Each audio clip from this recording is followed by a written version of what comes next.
This content is AI generated for informational purposes only and should not be directly used for clinical decision-making. Hello, and welcome back to the Neurosurgery Hub podcast. I'm Dr. Aris, Senior Attending Neurosurgeon. And I'm Dr. Alara, Research Fellow. Today we're looking at a fascinating new study from the journal Stroke and Vascular Neurology, specifically a 2026 paper regarding the rationale and design of the NAS-TNK trial. This is a timely topic. We've been discussing the management of acute spontaneous deep intracerebral hemorrhage, or ICH, for decades.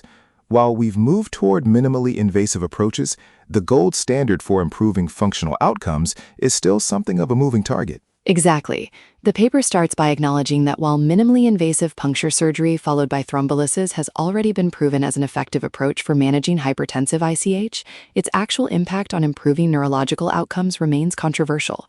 We can evacuate the blood, but are we truly making the patients better? That is the million-dollar question in the OR and the ICU. This study introduces a protocol called NAS-TNK. Let's break down that acronym for our residents listening. It stands for Neuronavigation-assisted stereotactic minimally invasive puncture with Tenecteplase.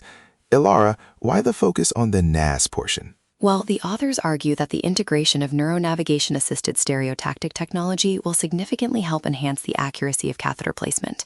In deep ICH, where we are navigating through eloquent white matter tracts, those few millimeters of deviation during a blind or less precise puncture can be the difference between success and a secondary injury. Precise placement is half the battle. If the catheter isn't in the core of the clot, the thrombolytic won't be nearly as effective.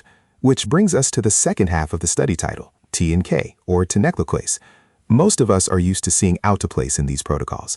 What does this paper say about the switch to TNK? This is one of the most interesting parts of the design. Tenecteplase is a third-generation thrombolytic agent. According to the paper, it offers stronger capabilities in breaking down platelet-rich clots compared to its predecessors. More importantly for our field, it demonstrates increased fibrin selectivity. Increased fibrin selectivity is a major talking point. In theory, that should enhance the overall effectiveness of the thrombolytic treatment while potentially managing the risk profile. But as the authors point out, the efficacy and safety of combining these two, the NAS-assisted puncture and the TNK, specifically for reducing disability and mortality in deep ICH, is still unknown. Which is exactly why they've designed this as a multicenter randomized trial.